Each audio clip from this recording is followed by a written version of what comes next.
इसमें दो ही पॉइंट हमको कवर करने हैं, that is absorption of minerals. Okay, अब वो मिनरल्स कैसे आ रहे हैं, यूजिंग एनर्जी। ओके, उसके बाद जैसे मैंने बताया आपको हाई कॉन्सेंट्रेशन होगा, इसका लो कॉन्सेंट्रेशन होगा, तो due to the low concentration, high concentration से लो कॉन्सेंट्रेशन में वाटर आएगा और दोनों का लेवल सेम होगा, तो जितना मिनरल जिसको लग रहा है, जितना वाटर जिस पार्ट को लग रहा है सेम लेवल में उतने पार्ट को चला जाएगा, राइट। सो इस तरीके से ये चल रहा है ना। तो ये था रूट प्रेशर के बारे में। अब ट्रांसपिरेशन के बारे में हमने डिस्कस कर लिया, रूट प्रेशर के बारे में डिस्कस कर लिया। मतलब क्या किया हमने, जो वाटर एंड मिनरल था इसके बारे में हमने ब्रीफ में देख लिया कि हम क्या पढ़ने वाले हैं, किस तरीके से आगे बढ़ने वाले हैं।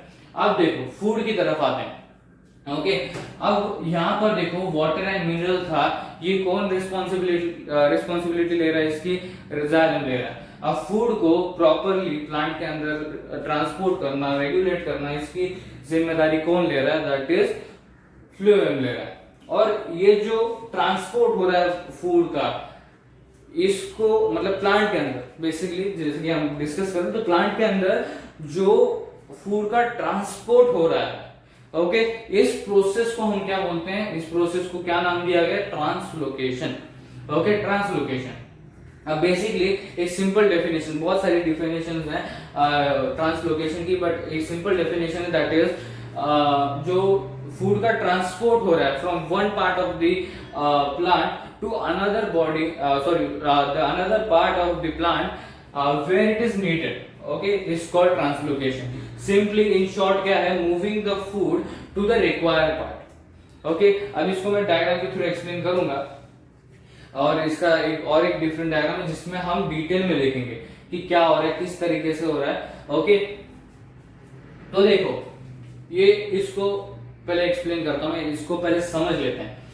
अब एक प्लांट है समझो, ओके, एक बहुत ही हरा भरा पत्ता है, उसको एट अ टाइम बहुत सारी चीजें मिल रही है with required time, required part, बहुत सारी चीजें मिल रही है उसको, सही टाइम पे वाटर मिल रहा है, मिनरल मिल रहा है, और सही टाइम पे पहली चीज तो फूड मिल रही है। ओके, फूड मिल रहा है उसको। बट दूसरा पार्ट है उसी की जगह पे, दूसरा लीफ है जो सही टाइम पे उसको मिल नहीं रहा, सही टाइम पे एफिशिएंट फूड नहीं पहुंच रहा उस तक। तो वो कैसे हो गया, आप कलर शेड्स देखोगे तो एक एकदम डार्क ग्रीन से लाइट ग्रीन, फिर ब्राउन, फिर एकदम काला पड़ के नीचे गिर जाता है, राइट। ये बेसिक प्रोसेस है एक लीफ का, from living to death. Okay, so क्या हो रहा है यहाँ पर क्या हो रहा है, बेसिकली यहाँ पर देखो, अब ये एक स्टेम्प है, समझ लो स्टेम्प है। ओके, अब यहाँ पर एक लीफ है, ओके, यहाँ पर एक लीफ है, ओके, यहाँ पर ऐसा एक बहुत ही हरा भरा लीफ है, ओके, जिसको टाइम पे फूड मिल रहा है, टाइम पे वाटर मिल रहा है, टाइम पे मिनरल मिल रहा है। और यहाँ पर दूसरा लीफ है, ओके, यहाँ पर दूसरा लीफ है जो गिरा हुआ पूरी तरीके से। अभी गिरा कि उसको टाइम पे मिनरल नहीं मिल रहा, टाइम पे फूड नहीं मिल रहा।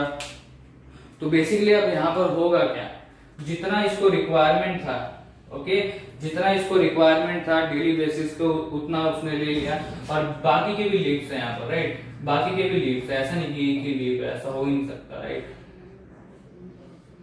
ओके, सो जितना रिक्वायरमेंट इसको था, जितना रिक्वायरमेंट इन तीनों को है, उतने रिक्वायरमेंट के हिसाब से इनको फूड मिल गया, मिनरल मिल गया, वाटर मिल गया, बट इसको कुछ नहीं मिल रहा रिक्वायरमेंट के हिसाब से। तो क्या होगा, जैसे कि यहाँ पर मैंने बात की, जितना वाटर रिक्वायर्ड था मेटाबॉलिक एक्टिविटीज के लिए, बाकी के प्रोसेसेस के लिए, उतना यूज कर लिया, और बाकी का ट्रांसपोर्टेशन में इवेपोरेट हो गया। ओके, तो उसी तरीके से यहाँ पर क्या हो रहा है, यहाँ पर भी जितना वाटर रिक्वायर्ड था, जितना फूड रिक्वायर्ड था, वो यूजअप कर लिया, इन तीनों ने भी उतना यूजअप कर लिया, और बाकी का जो रिमेनिंग है फिर वो उस तरीके से, जिसको हम क्या बोलते हैं, सुक्रोज बोलते हैं, या उसको शुगर बोलो, या उसको फूड बोलो, वो फूड यहाँ पर चला जाएगा। तो एक तरीके से ऐसे बोल सकते हैं, राइट।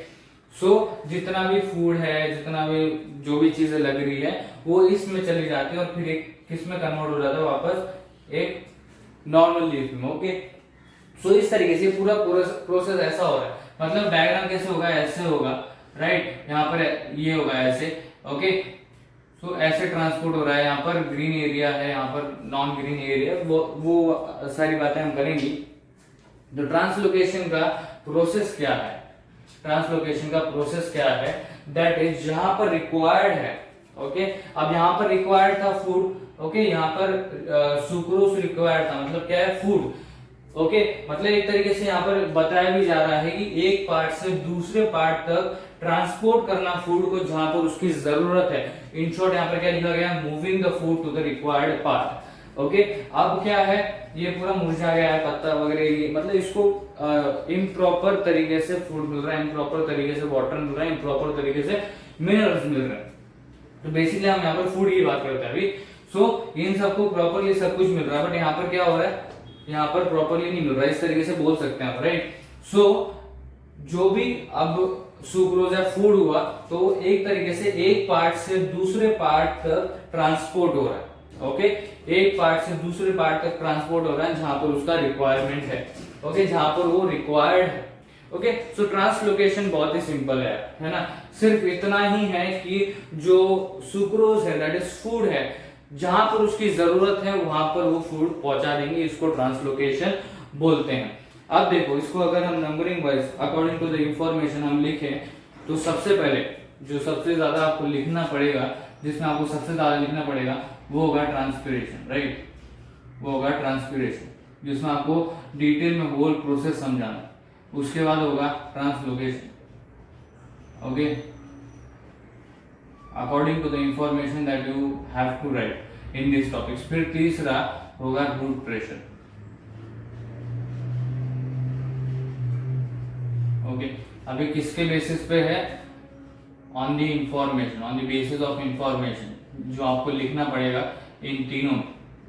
तो सबसे ज्यादा आपको ट्रांसपिरेशन में लिखना है, ओके लिखना है मतलब वो लिखना ही पड़ेगा, बिकॉज वो प्रोसेस ही इतना बड़ा है, दैट इज रूट हेयर से लीफ तक क्या क्या हो रहा है, कैसे हो रहा है, स्टेम जाइलम वेसल्स में क्या हो रहा है, रूट जाइलम वेसल्स में क्या हो रहा है, फिर उसके बाद जो लीफ के एक मार्जिन दिखते हैं ऐसे, उसमें क्या हो रहा है, फिर जो वाटर यूज अप हो गया है उसका क्या होता है, और उसके बाद जो वाटर यूज अप नहीं हुआ वो किस तरीके से इवेपोरेट हो रहा है, उस प्रोसेस को क्या बोलते हैं। एक तरीके से आपको पूरा ट्रांसपिरेशन के बारे में पूरा निचोड़ के पूरा एकदम डिटेल में बताना है ना। उसके बाद ट्रांसलोकेशन के बारे में एक तो डायग्राम बनेगा, अब डायग्राम के थ्रू आपको बताना है कि नॉन ग्रीन पार्ट बेसिकली क्या है, ये पूरा ग्रीन पार्ट है और ये नॉन ग्रीन पार्ट है, ऐसे समझ लो, ठीक है।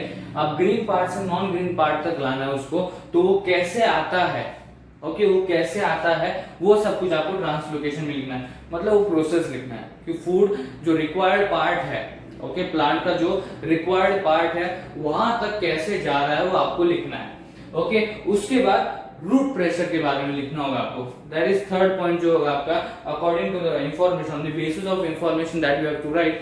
सो थर्ड चीज होगी रूट प्रेशर, क्योंकि इसमें आपको सिर्फ इतना ही लिखना है कि मिनरल्स एब्जॉर्ब हुए बाय यूजिंग एनर्जी, और फिर high concentration and low concentration के हिसाब से जाए, या ऑस्मोसिस या डिफ्यूजन के फिनोमिनन के हिसाब से जाए, तो जो वाटर है वो हाई कंसंट्रेशन से लो कंसंट्रेशन में चला जाएगा, और दोनों ही लेवल अप होके जितना मिनरल जिसको लग रहा है, जितना वाटर जिसको लग रहा है वो उस पार्ट में चला जाएगा। तो इतना ही लिखना है आपको।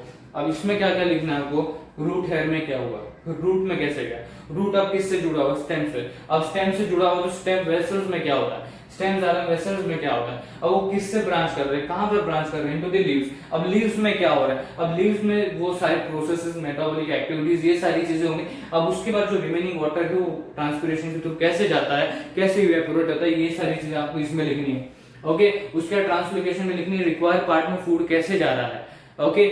उसके बाद रूट प्रेशर में लिखना है कि मिनरल्स कैसे आ रहे हैं अंदर, ओके। वाटर तो ऑटोमेटिकली आ जाएगा, मिनरल्स कैसे आ रहे हैं बाय यूजिंग एनर्जी, बस इतना ही लिखना, ओके। थोड़ा सा डिटेल में लिखना, ऐसा मत लिख देना that is they observe minerals by using energy and then water has been observed by osmosis, by simple osmosis, and इस तरीके से थोड़ा सा डिटेल में लिखना, राइट। सो ये था हमारा transpiration, root pressure and translocation. इसके बारे में हमने ब्रीफली देख लिया है ना, ब्रीफली हमने डिस्कस कर लिया कि क्या है, कैसे है, हम आगे कैसे बढ़ने वाले हैं इस टॉपिक में, that is transportation in plants, कैसे आगे पढ़ेंगे इन टॉपिक्स को, राइट। तो एक और चीज बोला था मैं यहाँ पर, दैट इज ये दोनों को आप कंबाइन करके भी लिख सकते हो और इन दोनों को सेपरेट करके भी लिख सकते हो, तो वो भी चीज देखेंगे हम यहाँ पर। सो ये बात समझ में आपको, ट्रांसपिरेशन क्या है, देन रूट प्रेशर क्या है, रूट प्रेशर में क्या हो रहा है, और फिर ट्रांसलोकेशन में क्या होता है, ये हमने ब्रीफली डिस्कस कर लिया। अब आने वाले वीडियोस में हम ट्रांसपिरेशन के बारे में डिटेल में देखेंगे, फिर रूट प्रेशर होगा या ट्रांसलोकेशन होगा, इसके बारे में भी हमने डिटेल में पढ़ना है। The most important process would be this. अब इसके साथ इसको जोड़ के तो कोई प्रॉब्लम नहीं है, वो भी वैलिड है, और सेपरेटली भी लिखना चाहोगे तो वो भी लिख सकते हो। अब इसके बारे में भी हम डिस्कस करेंगे सेपरेटली एक्स्ट्राज में कि ट्रांसपिरेशन और रूट प्रेशर एक ही सेम प्रोसेस कैसे हैं। ओके, फॉर एग्जांपल अभी मैं बता देता हूं आपको कि इसमें आप जो रूट्स है वो कॉमन है, स्टार्टिंग पॉइंट रूट है, ओके, और उसके बाद आगे सारे प्रोसेसेस हो रहे हैं, तो ये कैसे कॉमन है और इसको कैसे एक साथ लिखा जा सकता है और कैसे सेपरेटली लिखा जा सकता है वो भी देखेंगे। और फिर ट्रांसलोकेशन के बारे में तो आप देख ही चुके आप तो मतलब समझ चुके हो। तो यही था transportation flow chart that is plants का। तो हमने यही डिस्कस किया कि कैसे हम ट्रांसपिरेशन के टॉपिक को देखेंगे, कैसे हम रूट प्रेशर के टॉपिक को देखने वाले, कैसे हम ये ट्रांसलोकेशन के टॉपिक को देखने वाले हैं। तो इसी के साथ जो ट्रांसपोर्टेशन इन प्लांट्स का जो एक्सप्लेनेशन पार्ट था वो यहाँ पर ही कवर होता है।